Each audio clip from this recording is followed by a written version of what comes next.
Guy, thank you so much for taking the time today. I know you've got a really busy calendar, and you're always gracious with your time, so thank you again. Good to be here. So, as you know, my blog is primarily directed at entrepreneurs, and many of them are emerging entrepreneurs. With respect to Enchantment, great book. I'm a big fan of it. Why should an entrepreneur go out and buy that book? Yeah, yeah. The reason why an entrepreneur should be interested in this book is because an entrepreneur has to overcome resistance to a new product or a new service. And in a perfect world, the coolest widget, the coolest service would automatically sell and people would love it and hockey stick growth to infinity and beyond. But this ain't a perfect world. So an entrepreneur in particular has to be likable and trustworthy and have a great product. An entrepreneur has to enchant people to use new products and services, not simply bludgeon them, promote them, or discount them. That doesn't work. Right, right. And they never have the money to do that anyway. I mean, that minor detail, yeah. Yeah, yeah. Even if they had the money, it's getting harder and harder to do that. Yes. So, the response to your book's been tremendous. I'm curious as to, on a personal level, what was the feedback that you found sort of the most surprising, and what was the most enchanting? Like, what was the most satisfying? It's been very satisfying to hear from people who never heard of me before, were recommended by someone else to buy the book. So I didn't, it wasn't the Guy fan base already. Oh, good. Yeah, I'd like to extend beyond that.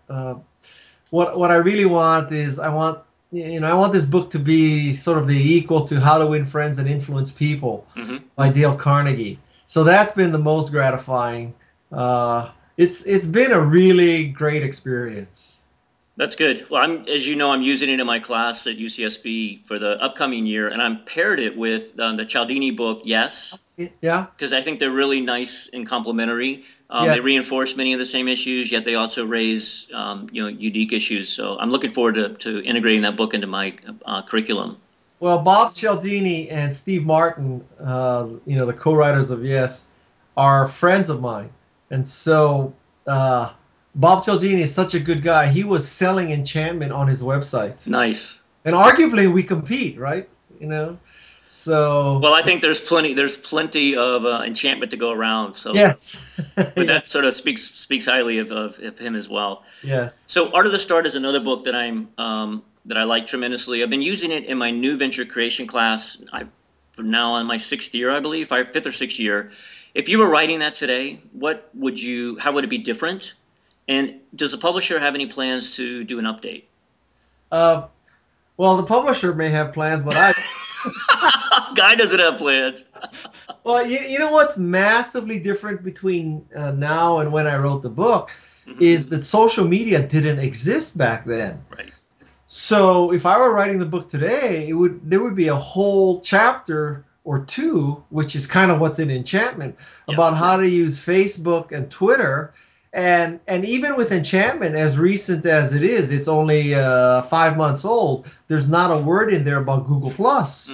Right. So when I wrote Enchantment, I knew that the social media, the technology part, was going to be wrong, because that's when Dale Carnegie wrote in 1933, you should use a telephone. Right. Well, he didn't anticipate Twitter, right? So if I were to write either of those books today, I would have a whole section more about Google Plus. I think Google Plus is a great mechanism for enchanting people. Great. So just so you know, I survey my students at the end of every quarter. I feel like I'm delivering a product to them, and they're paying a lot of money for it. Yeah. Deliver a good product. And I ask them, how is Art of the Start working for you?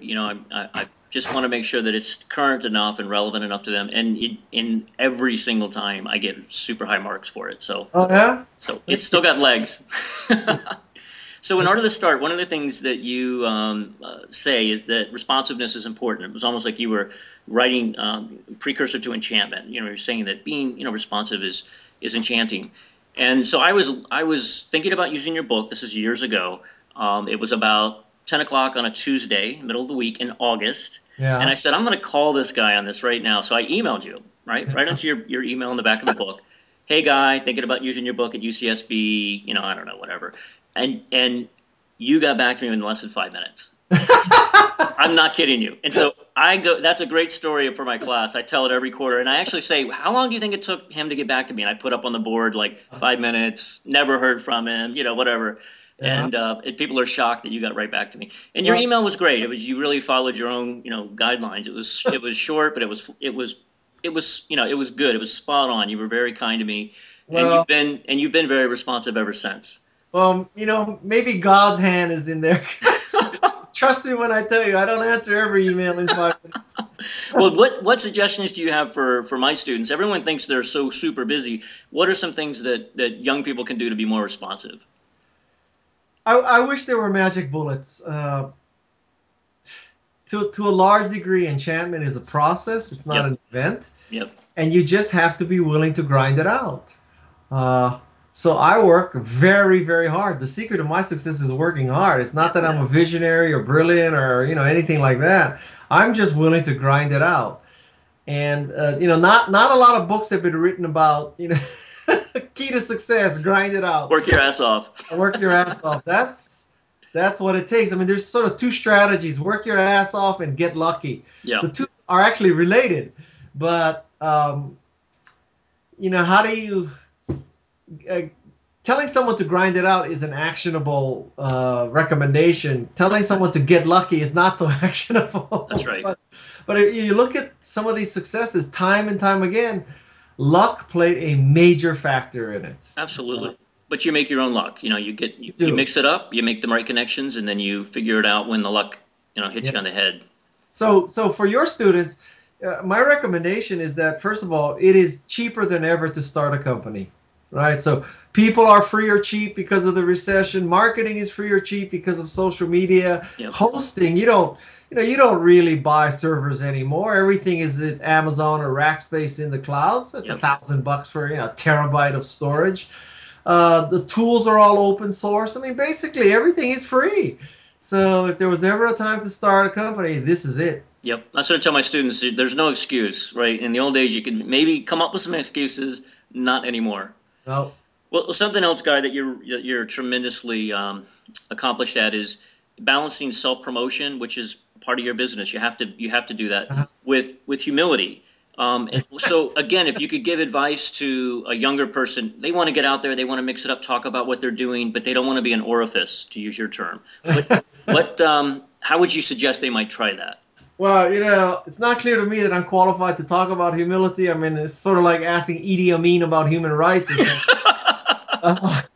But I guess, it's people shouldn't take themselves so serious. Even if you do get lucky, you should realize it's luck. Yeah. People need to realize the difference between correlation and causation. A common instance of this is, let's say you go to work for Apple or Google, right? And so you're in the hottest companies in the hottest sectors and all that. And pretty soon you believe that you caused Apple's or Google's success. In fact, you just got on this rocket ship and it took off. Yep. You managed not to fall off. Yeah, and you managed not to fall off, exactly. And here you are, you're claiming you're NASA. Yeah, not quite the same. So I think people need to remember that there's a very, very, very small difference between success and failure sometimes. And, as they say, there but for the grace of God go I. Absolutely. Yeah. No, you are humble. I mean, you never hear a bad word about you. And I think it's because you're enchanting in your own right. And again, you haven't forgotten where you've come from and you worked really hard to get there. So don't sell yourself short in that regard. So here's a tough one, Guy. Or maybe it's an easy one for you. If I had 90 seconds of your time, brought you into the classroom every quarter, what would you say to my students to make them more enchanting, to help them become more enchanting? What class is this? So this class would be new venture creation. These are kids that are seniors, getting ready to graduate, and they've raised their hand and said, you know what, I think I'm an entrepreneur. I think I might want to start a business someday. So my first piece of advice for them would be focus all your energies on creating a prototype.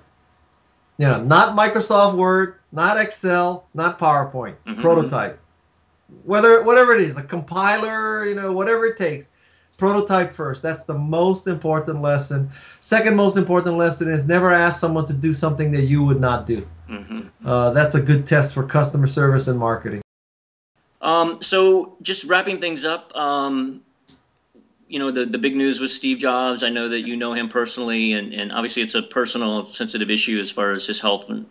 But what do you sort of, what are your thoughts on Steve Jobs as sort of become this iconic figure that, you know, you still work with? What are your thoughts on him as an icon, and what lessons is that for young people? You know, in my opinion, he's the world's greatest CEO ever. I mean, he did more for Apple's shareholders, customers, employees than, you know, any other CEO has ever done for any of their shareholders, customers, and employees. Yep. He's truly unique. There's no other person like Steve Jobs. People should not try to emulate him because they'll be setting themselves up for failure. He's a great, great example of, you know, talking about building an enchanting company. Right. You know, for your students, just as a mental model, they want the product quality of Apple, the trustworthiness of Zappos, which has convinced millions of women to buy shoes without seeing them. Yep. And then they want the likability of Richard Branson. The first time I met him, he got on his knees and started polishing my shoes so that I would fly on Virgin.